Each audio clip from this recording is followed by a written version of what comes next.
Hi everyone, so welcome back to Fly with Coding. Myself Rohit Bindal, and in this video we will talk about third problem from LeetCode Bi-Weekly Contest 99, and the problem name is count ways to group overlapping ranges. And also before moving to the video, I would like to tell you about full stack development program by Newton School. So if you want to learn full stack development from scratch, then you can enroll for this program. This program is going to be completely online. Duration will be flexible. You can complete this course in up to 12 months, and also you have EMI options if you want to purchase it.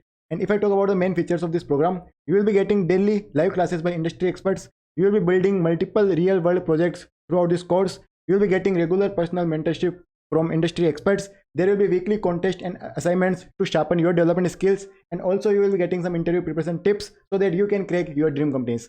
So if you want to register for this program, then the registration link is given in the description below, so you can definitely check it out. तो यार इस problem में basically तुम्हें एक ranges का अरे दिया हुआ है, राइट। तो इस वेक्टर में बेसिकली यार हर एक जो इंटरवल है, राइट, एक रेंज शो कर रहा है। फॉर एग्जांपल एक रेंज है 1 to 3, एक रेंज है 10 to 20, 2 to 5 and 4 to 8, right.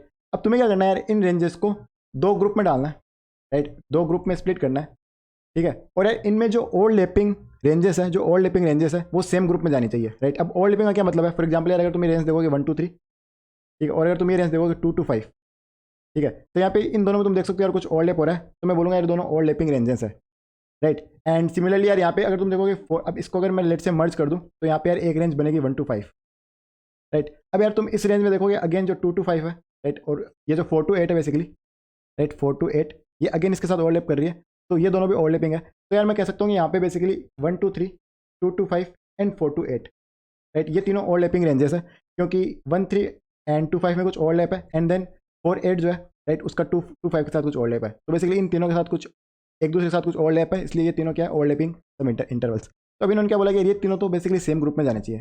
तो ठीक है, तो इसका मतलब क्या हुआ कि यार ये जो 1, 3 है, 1 और जो 2, 5 है और जो 4, 8 है, ये तीनों तो सेम ग्रुप में जाएंगे, ठीक है। अब यार इसके अलावा मेरे पास एक रेंज है 10 to 20, ठीक है, 10 to 20, तो ये बेसिकली यार इन तीनों के साथ ये ओवरलैप नहीं कर रही, क्योंकि इसमें लास्ट 8 पे खत्म हो जा रहा है और ये 10 से स्टार्ट हो रहा है, राइट। तो ये एक अलग रेंज होगी। अब मेरे पास बेसिकली मैं चाहता हूँ कि इन तीनों को मुझे सेम ग्रुप में डालना है, तो मैं कह सकता हूँ कि लेट्स से ये कंप्लीट एक ही रेंज है मेरे पास, क्योंकि इसको जाना एक इन सबको जाना एक ही ग्रुप में, राइट, और एक रेंज मेरे पास ये है, राइट। तो मेरे पास अब दो रेंजेस है और मेरे पास दो ग्रुप्स है, ठीक है। तो यार देखो ये वाली जो रेंज है, हो सकता है ये इसके पास दो चॉइसेस है, ये रेंज G1 में भी जा सकती है, G2 में जा सकती है, किसी भी ग्रुप में जा सकती है। सिमिलरली इसके पास भी दो चॉइसेस है, G1 एंड G2, राइट। तो यहाँ पे इसके पास दो चॉइस है, इसके पास दो चॉइस है, तो दोनों को मल्टीप्लाई कर दूंगा यार यहाँ पे आंसर आ जाएगा 4, राइट। तो ये 4 कैसे आएगा? तो बेसिकली हो सकता है कि पहला जो G1 में जा रहा है, ठीक है, और दूसरा जो है वो भी G1 में जा रहा है। पहला G1 में जा रहा है, दूसरा G2 में जा रहा है, फिर पहला G2 में जा रहा है एंड दूसरा जो G1 में जा रहा है, फिर पहला G2 में जा रहा है, दूसरा G2 में जा रहा है। तो ये 4 पॉसिबिलिटीज यहाँ पे होगी, राइट। तो इसका मतलब क्या होगा कि यार यहाँ पे आंसर क्या होगा? यहाँ पे आंसर होगा 2 into 2 विच इज़ 4, राइट। इसका मतलब 4 डिफरेंट तरीके हैं, ठीक है, इन रेंजेस को दो ग्रुप में स्प्लिट करने के, सच दैट जो ओवरलैपिंग रेंजेस है वो सिमिलर सेम ग्रुप में जा रही हो, राइट। तो बस यार ये प्रॉब्लम है, मुझे यहाँ पे total number of different ways निकालने हैं इनको बेसिकली स्प्लिट करने में। तो अब देखते हैं इसको कैसे सोल्व करेंगे, ठीक है। तो यार सबसे पहले इस आइडिया को देख के समझ में आ गया होगा कि सबसे पहले क्या करना है, राइट। तो सबसे पहले मुझे क्या करना है कि जो ओवरलैपिंग रेंजेस है, राइट, उनके ग्रुप्स निकालना है, क्योंकि मुझे पता है कि वो सारे बेसिकली एक ग्रुप में जाएंगे, ठीक है। तो अगर मैं total number of non overlapping ranges निकालूँ, राइट, मैं क्या निकालूँ? Number of non overlapping ranges, ठीक है, नॉन ओवरलैपिंग रेंजेस, और I can say intervals, right. तो इन दिस केस तुम देख सकते हो यार, एक तो ये जो पूरा इंटरवल है, ठीक है। अब यहाँ पे अगर इन तीनों को लेट से मैं मर्ज कर देता हूँ, तो यहाँ पे 1 to 8 एक रेंज बन रही है, ठीक है, और यहाँ पे 10 to 20 एक रेंज बन रही है, ठीक है। तो मैं कह रहा हूँ यहाँ पे दो ऐसी रेंजेस थी जो नॉन ओवरलैपिंग थी, राइट। तो आंसर क्या होगा? अब इन सब के पास दो दो की चॉइसेस है, तो आंसर क्या होगा? 2 to the power number of non overlapping intervals, ठीक है, क्योंकि इन सबके पास दो चॉइसेस होगी, सबको मल्टीप्लाई करूंगा तो 2 की power number of non overlapping interval, ये मेरा आंसर होगा, राइट। अब यहाँ मुझे निकालना क्या है? मुझे निकालना number of non overlapping intervals. तो देखते हैं कैसे निकालेंगे, ठीक है। फिर इसी एग्जाम्पल में, ठीक है, इसी एग्जाम अब देखो सबसे पहले मैं क्या करूँगा, इन रेंजेस को कर दूंगा शॉर्ट, ठीक है, स्टार्टिंग पॉइंट के बेसिस पे शॉर्ट कर दूंगा। ऐसा क्यों करूँगा अभी देखते हैं। इसको यार देखो मैं शॉर्ट करूँगा तो सबसे पहले आ जाएगा 1, 3, फिर आ जाएगा 2, 5, फिर आ जाएगा 4, 8 एंड फिर आ जाएगा 10, 20, ठीक है। अब यार इसका फायदा क्या होगा कि किसी भी पॉइंट पे लेट से अगर मैं यार इन तीनों को मर्ज करता हूँ और मैं एक रेंज बनाता हूँ 1 to 8, ठीक है।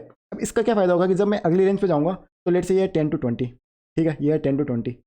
अब क्योंकि मुझे पता है कि ये सारे स्टार्टिंग पॉइंट्स के बेसिस पे जो है सॉर्टेड है, ठीक है, और मैं कह रहा हूँ कि 1 to 8 तक तो ये तीनों मर्ज हो गए, इसके बाद 10 to 20 आया। अब ये जो 10 है ये एक्चुअली 8 से बड़ा है, राइट। तो ये जो 10 है ये इनके साथ ओवरलैप नहीं कर रहा, ठीक है। और क्योंकि यार ये जो अरे है ये स्टार्टिंग पॉइंट के बेसिस पे सॉर्टेड है, इसका मतलब क्या होगा कि इसके आगे जो भी रेंजेस होगी राइट, उनमें जो स्टार्टिंग पॉइंट होगा वो 10 से बड़ा ही होगा या 10 के बराबर होगा।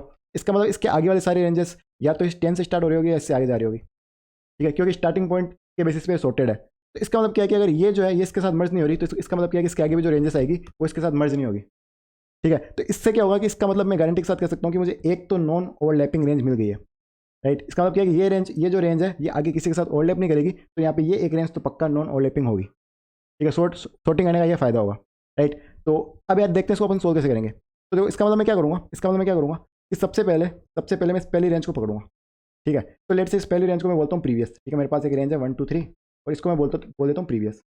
अब मैं देखूंगा कि इस 1 2 3 जो है आगे कितने बंदों के साथ ओवरलैप कर सकता है, राइट। क्योंकि देखो ये जो ओवरलैप करेगा तो ये डेफिनेटली जो कंजिक्यूटिव बंदे होंगे उनके साथ करेगा, और एक बार जो है लेट से आगे ओवरलैप नहीं करता है तो आगे किसी के साथ ओवरलैप नहीं करेगा, राइट। तो यहाँ पे बेसिकली फायदा क्या हुआ कि मुझे जो नॉन ओवरलैपिंग रेंजेस है राइट वो बेसिकली कंजिक्यूटिव मिलेगी, ठीक है। तो बेसिकली एक मिल गई, ठीक है। इसके बाद अब ये किसी के साथ करेंगे तो यहाँ पे एक मिल गई, फिर इसके जस्ट आगे मुझे एक मिल जाएगी, फिर इसके जस्ट आगे एक मिल जाएगी, राइट। तो अब यहाँ पे मैं क्या कह रहा हूँ कि मैं देख रहा हूँ कि सबसे पहले मैं देखूंगा 1,3 जो है ये आगे कितने बंदों के साथ मर्ज करेगा। अभी मैं कैसे देखूंगा, तो यहाँ पे देखो क्या होगा कि मैं क्या करूँगा, लेट से अब इसको मैंने प्रीवियस में ले लिया। अब मैं आगे देखता हूँ, मैं कह रहा हूँ ये करंट है। अब मैं देखूंगा क्या करंट जो प्रीवियस के साथ मर्ज कर रहा है, ओवरलैप कर रहा है नहीं कर रहा, वो कैसे देखूंगा।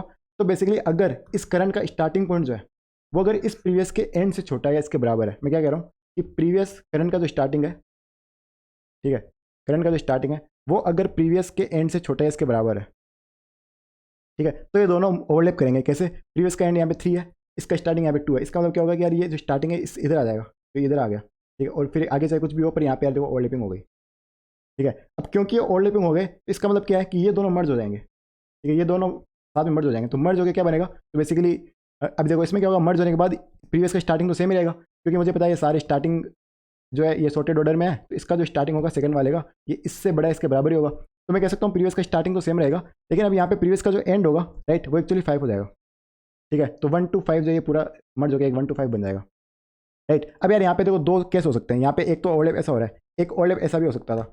लेट से कि मेरे पास ऐसा कुछ होता 1 to 5 एंड देन लेट से दूसरा जो बंदा आता हुआ था 2 to 4, राइट। तो अभी क्या हो रहा है, कंप्लीट ओवरलैपिंग हो रही है। इस केस में क्या होगा कि प्रीवियस जो है इसका स्टार्टिंग तो 1 ही था और इसका एंडिंग जो आएगा वो भी सेम ही रहेगा, यहाँ पे एंडिंग में चेंज नहीं होगा, ठीक है। तो यहाँ पे बेसिकली मैं क्या करूँगा, प्रीवियस का जो एंड होगा, ठीक है, वो बेसिकली अपडेट होगा मैक्सिमम ऑफ प्रीवियस का एंड, ठीक है, मैक्सिमम ऑफ प्रीवियस का एंड, यानी कि इसका एंड क्या है, एंड जो इंटरवल आया है इसका एंड, राइट। तो मैं कह रहा हूँ जो इंटरवल आया है यानी कि जो रेंज आई है राइट, इसका मैं कह सकता हूँ 1, ठीक है। तो मैं कह रहा हूँ कि इन दोनों में से जिसका भी एंड मैक्सिमम है राइट वो प्रीवियस का एंड बन जाएगा। फॉर एग्जाम्पल यहाँ पे प्रीवियस का एंड मैक्सिमम था तो ये 1 to 5 बन जाएगा ओवरलैप होके, और यहाँ पे अगर तुम देखोगे तो जो तुम्हारा रेंज था राइट उसका जो करंट बंदा आ रहा था राइट उसका जो एंड था वो मैक्सिमम था, इसलिए यहाँ पे प्रीवियस का एंड जो है 5 बन जाएगा, ठीक है। तो अब इसके बाद क्या होगा, इसके बाद क्या होगा, मेरा जो प्रीवियस है, ठीक है, मेरा जो प्रीवियस है वो बेसिकली 1 to 5 बन चुका है, राइट। अब क्या होगा, अभी ये जो करंट है आगे बढ़ेगा, अब करंट यहाँ पे आएगा। अब यहाँ पे मैं देख रहा हूँ 4 8 है, अब ये जो 4 है यानी कि जो करंट का स्टार्टिंग है वो अगेन प्रीवियस के एंड से छोटा है, राइट। तो अभी क्या होगा, अगेन ये 4 यहाँ पे आ रहा है और ये 8 यहाँ पे आ रहा है, तो ये दोनों अगेन मर्ज हो जाएंगे। अब ये वाला मैक्सिमम है तो अब मेरा प्रीवियस क्या बन जाएगा, अब मेरा प्रीवियस बन जाएगा 1 to 8, राइट। अब मैं आगे जाऊँगा, करंट आगे जाएगा, अब देखो क्या होगा, अब 10 20 है, राइट। तो अब जो करंट का स्टार्टिंग है वो 10 है, राइट, और 20 है। अब ये जो 10 है ये इसके एंड से छोटा नहीं है, इसका मतलब क्या है कि इसका मतलब ये है कि यहाँ तक मुझे एक नॉन ओवरलैपिंग रेंज मिल चुकी है, और इसके आगे जो सारी वैल्यूज अब इससे 8 से तो बड़ी आएगी। इसका मतलब क्या होगा कि आगे अब जो कोई भी बंदा जो होगा उसके साथ ओवरलैप नहीं करेगा। तो यहाँ पे मैं क्या करूँगा, यहाँ पे मैं आंसर को बढ़ा दूंगा, ठीक है। इनिशियली आंसर 0 रहेगा, यहाँ आंसर बढ़ा दूंगा। मैं कह रहा हूँ कि मुझे एक रेंज मिल गई है, ठीक है। और अब क्योंकि 1,8 का काम खत्म हो चुका है तो अब आगे मैं ये देखूंगा कि जो 10,20 आया है ये आगे कितने बंदों के साथ मर्ज करेगा, राइट। तो इसके लिए मैं क्या करूँगा, आंसर प्लस करके अब जो मेरा करंट जो आया है राइट इसको मैं प्रीवियस के बराबर कर दूंगा। अभी जो मेरा प्रीवियस है वो बेसिकली 10 to 20, राइट। अब प्रीवियस ही हो जाएगा, अगेन करंट आगे जाएगा और इसके साथ मैं चेक करूंगा, ठीक है। अब यहाँ पे क्या होगा यार, देखो अभी अब जो करंट आगे जाएगा तो यार ये पूरा कंप्लीट हो चुका है, ठीक है। तो एक रेंज तुम्हारे पास हमेशा प्रीवियस में बचेगी, राइट, जो कि इससे पहले वाले के साथ ऑब्वियसली ओवरलैप नहीं करेगी, तभी ये प्रीवियस में है। तो लास्ट में जब लूप पूरा हो जाएगा तो उसके बाद मैं आंसर को बढ़ा दूंगा, क्योंकि एक रेंज मेरे पास प्रीवियस में बचेगी, राइट। तो इन दिस केस क्या क्या होगा, आंसर एक यहाँ पे बढ़ा तो एक, और एक बार यहाँ पे लास्ट में लूप के बाद बढ़ेगा तो आंसर की वैल्यू आ जाएगी 2। तो ये 2 मुझे बताएगा कि यार दो इस पूरे एरे में दो इंटरवल्स ऐसे थे, दो रेंजेस ऐसी थी जो ओवरलैप नहीं कर रही थी, ठीक है। और फाइनली मैं रिटर्न क्या कर दूंगा, 2 to the power answer, right. तो 2 की पावर 2, यहाँ पे आंसर आ जाएगा 4। इसका मतलब 4 पॉसिबिलिटीज है कि मैं इनको 2 ग्रुप में भेज सकता हूँ सच दैट जो ओवरलैपिंग है वो सेम ग्रुप में जा रही हो। अब इसका अपन कोड देख लेते हैं सो दैट थिंग्स और क्लियर हो जाएगी, राइट। तो देखो सबसे पहले मैंने क्या किया कि अपने वेक्टर को सॉर्ट कर दिया, ठीक है। अब इनिशियली मैंने कहा था यार जो फर्स्ट रेंज होगी उसको मैं प्रीवियस में ले रहा हूँ, इनिशियली आंसर 0 है एंड जो रेंजेस की साइज है, अब मैं 1 to n तक जा रहा हूँ, n -1 तक जा रहा हूँ। ठीक है, मैंने प्रीवियस का एंड करंट का स्टार्टिंग ले लिया। अब मैंने कहा था अगर करंट का स्टार्टिंग प्रीवियस के एंड से छोटा है, इसका मतलब क्या ओवरलैप हो रहा है, तो मैंने कहा था जो प्रीवियस का एंड होगा राइट, वो प्रीवियस के एंड या फिर जो करंट का एंड है, इन दोनों में जो भी मैक्सिमम होगा उससे अपडेट हो जाएगा। और अगर यहाँ पे ओवरलैपिंग नहीं हो रही है तो इसका मतलब एक आंसर मिल चुका है, और अब जो करंट बंदा है वो प्रीवियस हो जाएगा राइट। तो अब इसके लिए मैं क्या करूँगा, आगे देखूंगा ये आगे किसके साथ मर्ज होगा। एंड फाइनली मैंने कहा था यार प्रीवियस में तुम्हारे पास एक रेंज बचेगी, तो इसलिए मैंने finally answer plus plus plus कर दिया एंड मैं रिटर्न कर रहा हूँ 2 to the power आंसर। अब ये 2 to the power आंसर इसके लिए मैंने एक फंक्शन बनाया मोड पावर, तो यहाँ पे मैं वही कर रहा हूँ, इनिशियली आंसर को 1 ले लिया और यहाँ पे मुझे n टाइम्स मल्टीप्लाई करना है, तो मैंने n टाइम्स लूप चलाया और हर बार जो है मैं a को बेसिकली जो a की पावर n निकालना है, यहाँ पे a की वैल्यू 2 है, तो a को मैं आंसर मल्टीप्लाई कर रहा हूँ, हर बार मैं मोड ले रहा हूँ एंड फाइनली मैं अपना जो आंसर है इसको कर दूंगा रिटर्न राइट। तो अब ये काम यार तुम लोगों में कर सकते हो, वो वीडियो तुम देख लेना ठीक है। और ये इंटरवल्स कैसे निकालते हैं, एक बहुत स्टैंडर्ड प्रॉब्लम है इंटरव्यू का, तो ये भी अगर तुम्हें देखना तो लिंक दिया होगा डिस्क्रिप्शन में, तुम देख सकते हो राइट। तो बस यार ये थी problem, I hope you understood it, but if you still have any doubts you can definitely ask me in comments, I will be definitely more than happy to help you guys. So that's it for this video, I will meet you in the next video very soon, until then bye and take care.